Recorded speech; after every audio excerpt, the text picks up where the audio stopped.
We got a big update on the Rashee Rice situation in Kansas City, and it looks like he'll be available to play for the Chiefs at the beginning of the season. We talk about why and so much more coming up on Peacock and Williamson. NFL analyst Brian Peacock and former NFL scout Matt Williamson bring you expert NFL analysis every day in less than 30 minutes. Get an inside look at the NFL on the field and in the front office with elite breakdowns to next-level analysis and in-depth information only for the real NFL fans. This is Peacock and Williamson, and it starts now. Welcome into another edition of Peacock and Williamson. I am again filling in for Brian Peacock. I'm Kevin Allstriker. With me is Matt Williamson, and we are here on the Locked On Podcast Network, your team every day. Thanks so much for being here on Peacock and Williamson, making us a part of your day and your first listen each and every single day. We're free and available for you on all podcasting platforms, including in video form on YouTube, where you can like and subscribe to the channel, and in audio form where you can follow along and subscribe wherever you get your podcast. We're 5 days a week here on Peacock and Williamson, giving you daily NFL content. Thank you out there to all the everydayers, the first-time listeners. If it's somewhere in the middle, thank you as well. Matt, just feels like these mid-August days, you just want the regular season to get here so quickly, and we still have multiple weeks of the preseason left. But hey, there are still plenty of headlines to dive into. We got one this morning about Rashee Rice. So a controversial, I guess, decision on when his hearing is going to be held, which could impact his early season availability in a good way for Kansas City. Yeah, I think he's incredibly important to this team. You know, that they, whether it's by design or not, or the league taking it away from them, have become a very non-big play offense. You know, I mean, they're trying to push the ball down the field, but the times of Tyreek Hill on 80-yarders are long gone. And even with the addition of Xavier Worthy and his immense speed, he became a kind of an underneath option, hit him on the fly, crossers, things like that. And protection's been a bit of a problem. But I also think they just want Mahomes to nickel and dime teams down the field, which he's done really, really well too. I mean, there's not really any noticeable weaknesses with the guy. He's been incredible on third downs. But when you see Rice out there now, I think he's the focal point of the passing game. I mean, the Brown is fine. Worthy's exciting. Kelsey, to me, is greatly declining, and they want to take something off his plate. You know, I think he's going to do a lot of third down, red zone, playoff, situational stuff. And we've even seen this last year before Rice got hurt. I think Rice is going to be the voluminous receiver in the group, not Kelsey anymore. He's going to be the high target guy, the middle of the field stuff. And we never see all these guys on the field together, but I think Rice is their most important weapon. Certainly a change in how Kansas City does things on offense. And, you know, Patrick Mahomes even said that a little bit of a not change will be despite some of the deep ball issues that he had last season at times. They're not going to change their offense. That's still going to be a part of what they do. And they certainly have the weaponry to do that on offense. But you're right. I think the way that Rashee Rice plays fits in a little bit better with who they are now as an offense. And if this ends up happening the way that it was reported, Adam Schefter of ESPN saying Rashee Rice is expected to have his disciplinary hearing with the NFL on Tuesday, September 30th in New York. And it means that Rice is going to be likely now to play in the first 4 weeks of this season before there's any potential discipline imposed for his role, obviously in a multi-car crash in Dallas during the 2024 offseason. And so those first 4 weeks, Matt, big games for the Chiefs. You have the Chargers, the Eagles, the Giants, and the Ravens. So the Giants in that is kind of like the outlier, but the Chargers an important divisional matchup. The Eagles and Chiefs, a Super Bowl rematch, and the Ravens and the Chiefs, maybe an AFC Championship preview. You look at the next 4 weeks after that. So September 30th, it would be the Jaguars, the Lions, the Raiders, and the Commanders instead. So a lot of people are saying, hey, what's going on with this? I mean, Jordan Addison already got suspended for 3 games. Like, why is this a thing? Now, we've had some people in Kansas City report that Rice's criminal case was resolved on July 17th. And so the precedent is apparently 60 to 90 days for the lead to conduct investigation, review findings, and September 30th will be 75 days. But still, Matt, this just feels really weird. Like it's very rare that something like this drags into the season. And, you know, the more this goes on for Kansas City, if it drags into October, November, I mean, you don't want this thing, if you're Kansas City, to end up, okay, Rice is suspended for 4 games in December when you're trying to make a playoff push. I would think it would have been resolved before the season started. Yeah, I was thinking that too. Just from a Chiefs perspective, wouldn't you rather know, kind of like Addison with the Vikings or whatever, okay, it's 3 games, it's 4 games to start the year, boom, he can keep working out, we'll get him acclimated.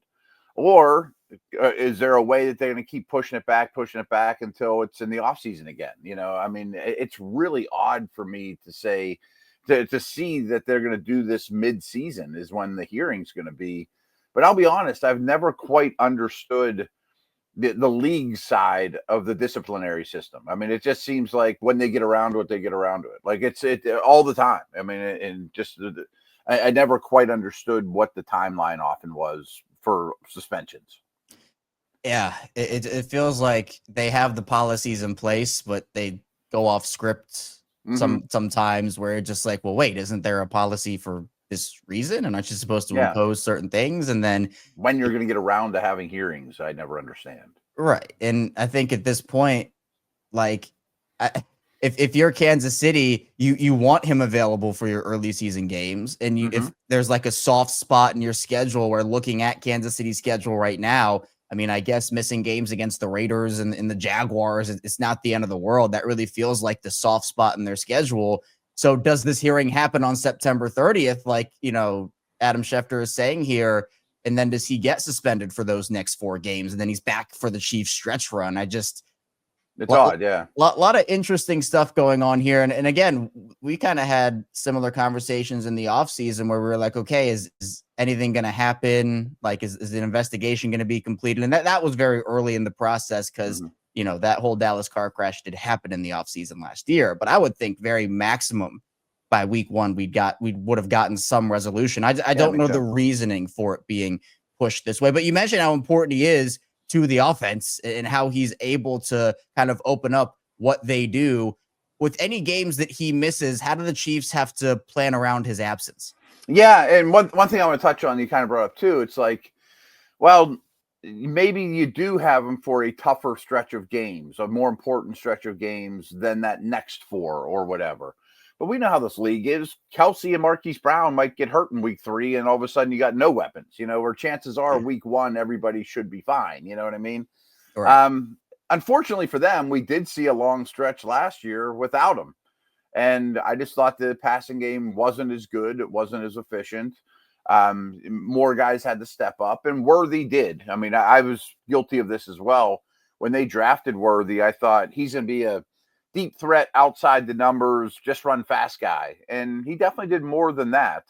I don't think they want to put more and more on Kelsey's plate, though, at this stage. Yeah, I think managing him is going to be really important. Yeah. I think you have enough, not that it's like a ton without Rice in there, but I think you can lean on Worthy.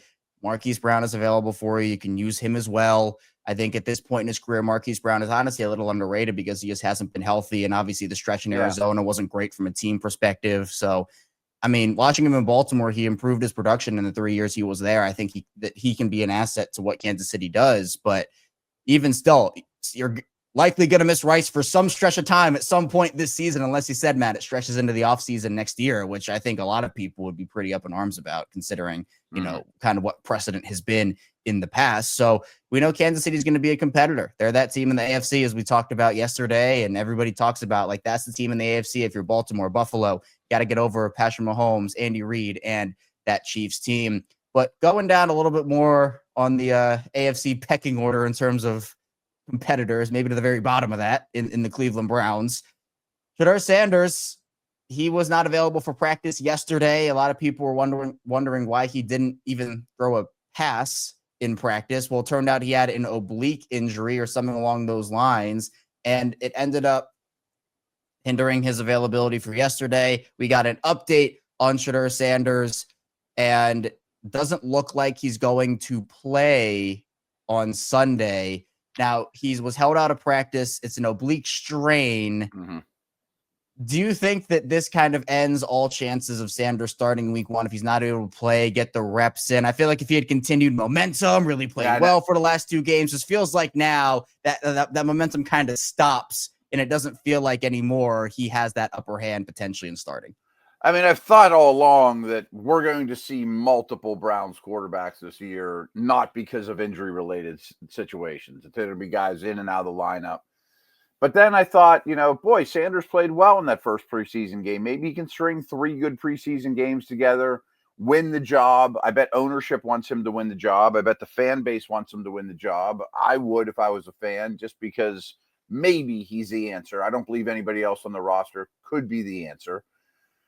So I don't want to quite go there, but this is definitely a setback. I mean, just when he's building momentum, he's not going to be able to take it to step 2.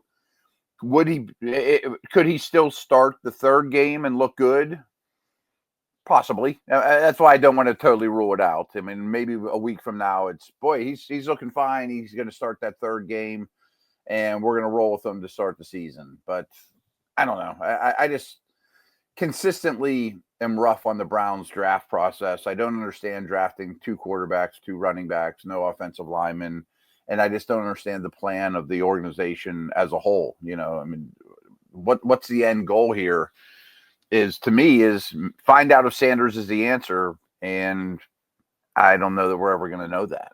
Yeah, it just feels like the more you throw a Joe Flacco out there, Kenny Pickett, all those vets, it's like the writing is on the wall. That this is not a long-term solution, and the Browns have nothing to lose in terms of playing a young player. Like, right. Unless they're trying to compete for a Super Bowl, which clearly they do not have the horses to do this year. Why not try to find out who you have? And if it goes terribly for you, congratulations. Here's another top 5 draft pick. Whereas, yeah, right. You got the Jags pick too. Right. And when the Browns made the playoffs with Flacco, they didn't have their pick that year. So, I mean, I guess it was kind of just like whatever. But if they did, it'd be like, okay, you're just putting yourself in like the mid-teens to low 20s for what? Like, I know. It's that kind of situation. And both of us, Matt, being involved in AFC North franchises and, ones that have had success, Super Bowl wins, the whole 9 yards, consistent regular season success. It's just very different the way Cleveland does it compared to teams like the Ravens and the Steelers. Big time.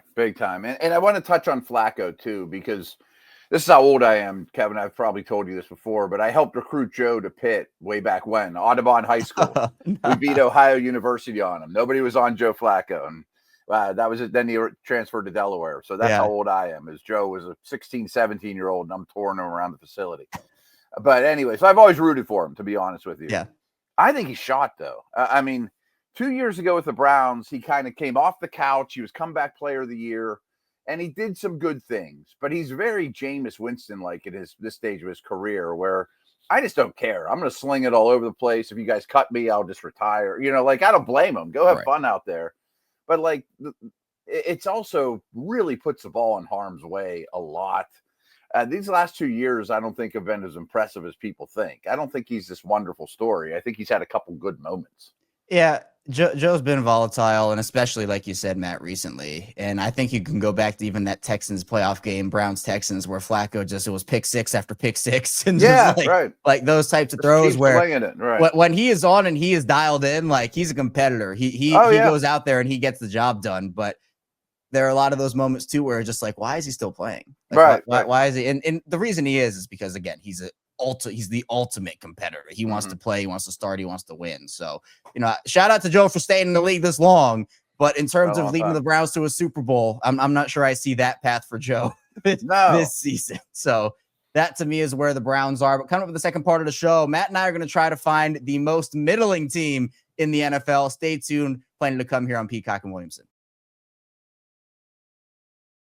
This episode is presented by Yahoo Fantasy. It's the best time of the year. NFL kickoff is almost here, and that means fantasy football season is back in full swing. And this year, Yahoo Fantasy is turning things up with a fantasy football experience like never before. This year, me and Peacock and Williamson are playing on Yahoo Fantasy, and you should too, whether you're a first-timer or a veteran making your millionth league. One of my favorite features, the new Guillotine Leagues. They just dropped, and every week, the lowest scoring teams eliminated and the last one standing wins. Whether you're rolling on something new where you like sticking to head-to-head leagues or jumping into public leagues, Yahoo's got you covered. To celebrate 28 years of fantasy football greatness, Yahoo Fantasy is dropping 28 big new features over 28 days throughout August. Kick it off. They just dropped Yahoo Fantasy Guillotine League's a killer new way to play fantasy football on Yahoo, where the lowest scoring team gets eliminated each week until there's one team left standing. With the season around the corner, now's the time to get your league together and give this new mode a try. If you're more into the classics, you can still play in head-to-head private leagues or join a public league. Stay tuned for more killer announcements and start playing Yahoo Fantasy Football now at yahoofantasy.com/LockedOnNFL. Back here on Peacock and Williamson, Kevin Oestreicher, Matt Williamson, still diving into NFL content with you on this Thursday. Matt, everybody always talks about, man, who's the best team in the NFL? There's all these arguments on social media and throughout circles. Who's the best team? And then it's all, well, who's the worst team? Who's in the worst position?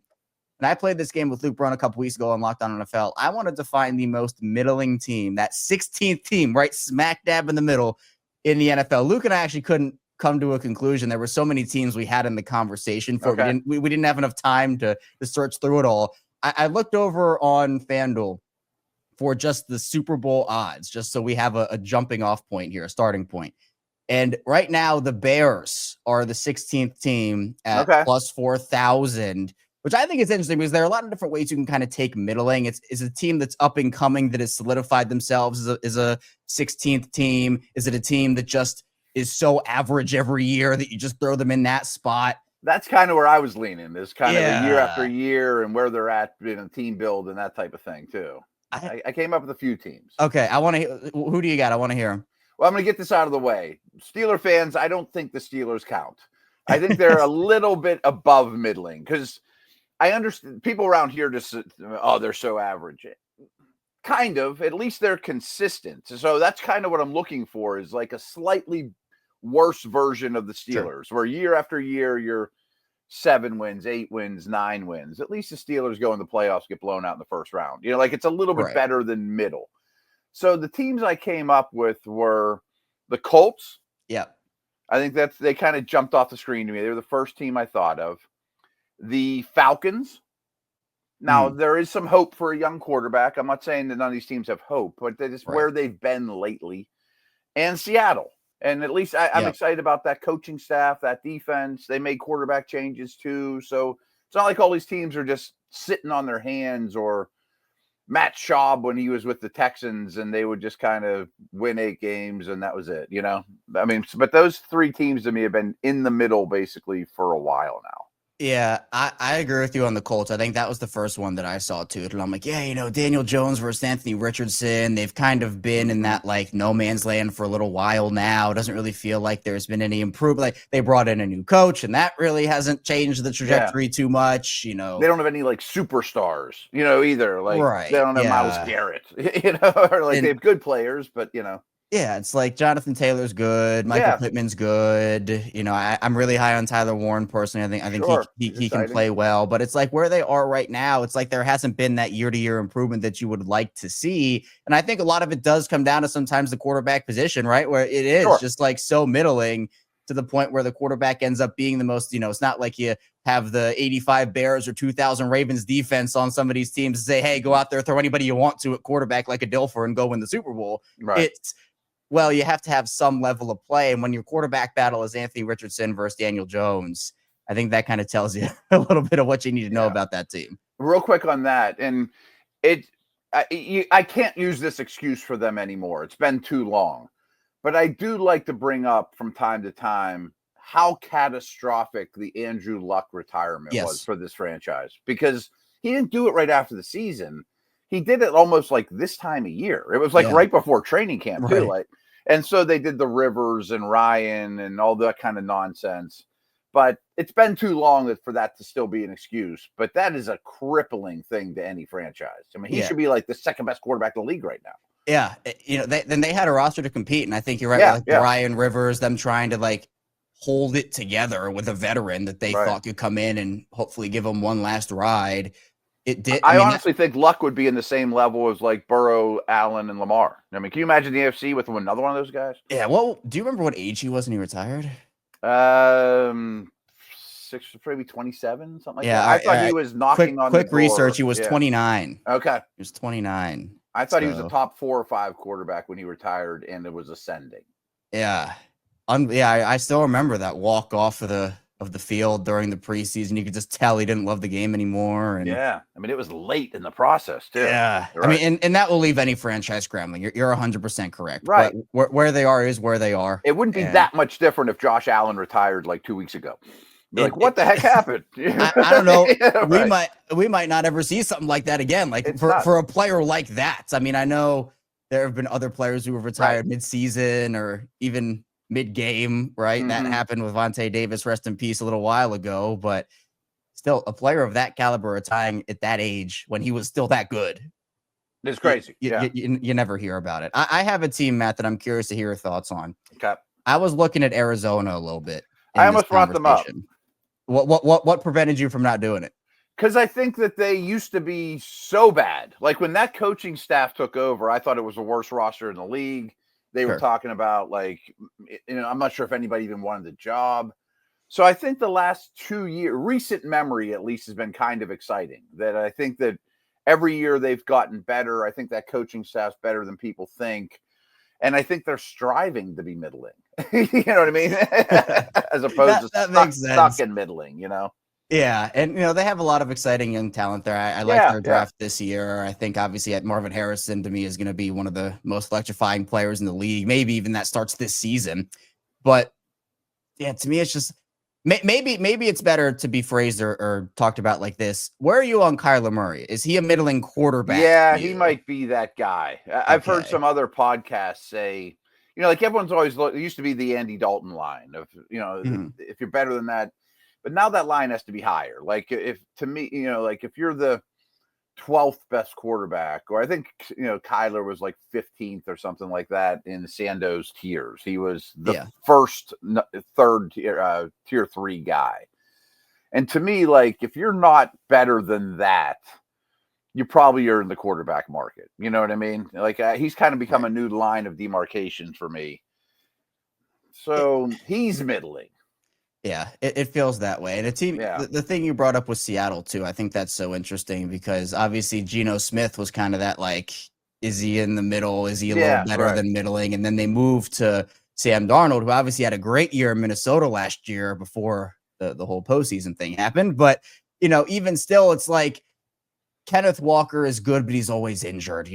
Their receiving group now with DK Metcalf in Pittsburgh, Tyler Lockett in Tennessee, you're really relying on JSN, who to me is a phenomenal player. Yeah. But where's the big plays come from? Other than that, it's like, is the offensive line good enough? I mean, you're going to have to find out. And for the defensive side of the ball, like, you have really solid corners, really good corners. I think their D could be exceptional. Their defense is awesome. I also like their head coach, who came from your neck of the woods. Yeah, McDonald is awesome. It's just, is it more so like you're leaning towards the quarterback situation for them in terms of putting them in that conversation? Sort of. They've just been in that neighborhood for a long time now, too. Yeah. Like I don't think they'll win 5 games. I don't think they'll win 11. And I've kind of felt like that feels like 5 years in a row, even at the end of the Carroll era. You know what I mean? Yeah. And Atlanta's kind of similar too. Like, right. The thing with Atlanta though is I think, like, there's so much potential every year with that team. And if you play fantasy football and if you're watching or listening or Matt, Kyle Pitts has been a pitfall for me for years now of like, this is the year Kyle Pitts finally puts it together, and then they don't utilize him and they say, all right, now we're going to use him this way. And then they don't do it again. And, it's with Michael Penix. Is he going to be able to be the guy that can kind of elevate them from they're kind of middling to, okay, now it's the real deal? And I think with Kirk, obviously, he's that kind of going by the wayside. Yeah, Penix is great. And then Bijan Robinson, too. It's like the usage, like, where is this usage coming from? Tyler Algier takes on huge burdens in certain games, and Robinson doesn't play. Like, Drake London is there.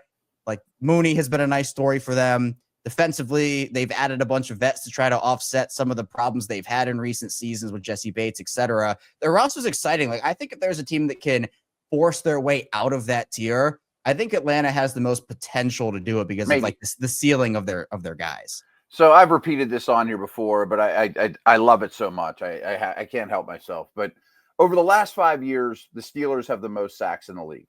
The Falcons have the least. Over the last 10 years, the Steelers have the most sacks in the league. The Falcons have the least. Over the last 20 years, the Steelers have the most sacks in the league. The Falcons have the least. Like, could one of these edge rushers get me 12 sacks maybe and get me to middling? Don't be the worst pass rush in the league for decades, please.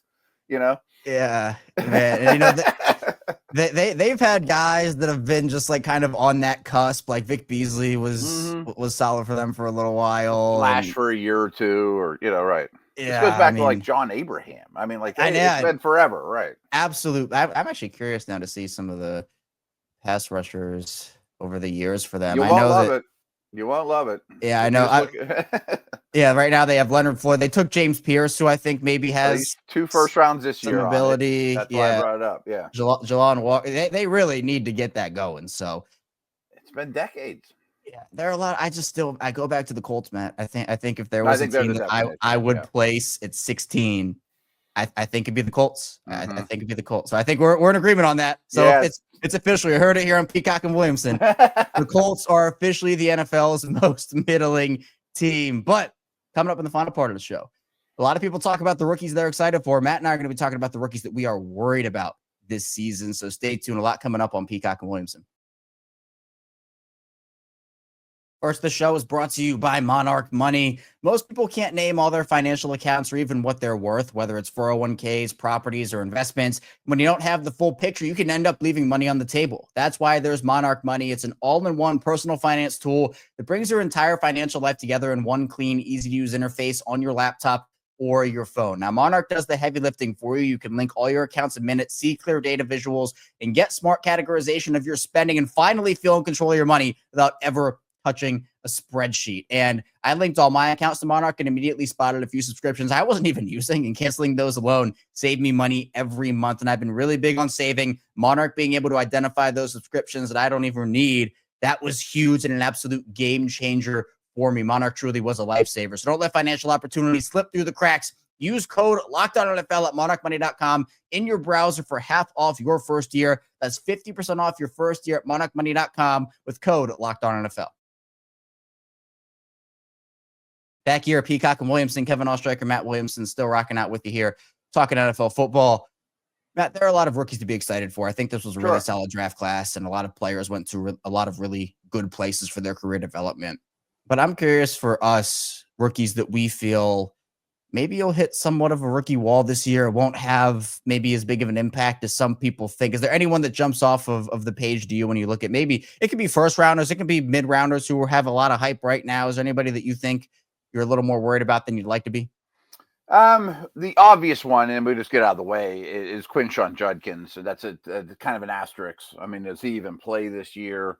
I've been hard on the Browns, but my other one is also a Brown, is Mason Graham. I thought he got pushed around a lot. I never understood him as a top prospect whatsoever. So all I did was just go to drafthistory.com and pulled up this draft, and I was scanning the first round, and most of these first rounders are kind of the opposite for me. Like, I thought Membo looked great. I thought Josh Simmons sounds tremendous. Josh Connerly, his late tackles. And I was having a hard time looking at guys just off of week one stuff that I'm more worried about. But it was definitely Mason Graham. Yeah, that was where I was leaning as well. Really? Some of the defensive line like, I know Walter Nolan's another one for me where, like, it's so boom or bust for him. I feel like this year worries me. Yeah, he is, when he is like at 100% doing his thing, he's one of the most dominant players in the class. The issue was that he really didn't do a ton at Texas A&M, and then went over to Ole Miss, and like that was the year for him. So there's so much boom or bust potential there for Walter Nolan. So some of those defensive linemen do worry me a little bit. I mean, another one could be, if you're not as high on Mykel Williams in San Francisco, and I know I don't want to do too much San Francisco hating because I know this is BP's show, but I think that with Mykel, some people really high on the traits, really high on the potential. Other people, it's like, can he be a guy right now? And I think that's an interesting one that I think I've seen people bring up also. I could absolutely see that. And we kind of mentioned that we're going to do a mailbag today. I got one question that I wanted to throw to you because they wanted to ask it while the substitute teacher was here. So Scott Havel, who's written to us before, what does a successful season for Brock Purdy and the 49ers look like? I listen to Peacock Daily, so I'd like an outsider's perspective. Yeah. Curious what you think on that. What's a successful Niners year? They're always so up and down. I know. I mean, first of all, a successful season looks like they're healthy. I mean, I think that's number one. Get through the season healthy. But in terms of Purdy in particular, I mean, he's going to have to make something this year because Debo is gone. Ayuk hopefully will be back for them by week 6. I mean, he's going to have to show that he can, if he wants to truly take another step. You know, we talk all the time, Matt, about Josh Allen, Lamar Jackson, Patrick Mahomes, Joe Burrow. And I know Burrow is maybe to a lesser extent, maybe Mahomes too, but about being elevators of talent. Right. You can go out there. If you're Lamar, you're Josh Allen. Lamar during his early seasons. Josh Allen now with no Stephon Diggs. We talked about this earlier in the week. Those guys elevate the guys around them. So you lose Deebo Samuel. Brandon Ayuk's not going to be there for you for the first part of the season. Can you elevate a guy like Ricky Pearsall? Can he be someone that you as a quarterback can level up yourself? You know, obviously it's going to be somewhat on him as well, but that's what I want to see from Purdy to take the next, not into, if Purdy does that, he's not going to jump into the top 4 quarterback conversation. Right. Can he take maybe a step to show that, hey, you know what? He can do this consistently for a year without that elite talent around him. And we know last season was tough with the injuries and everything that happened to San Fran last season. But, you know, you still have Christian McCaffrey when he's healthy. You still have guys like Trent Williams when he's healthy.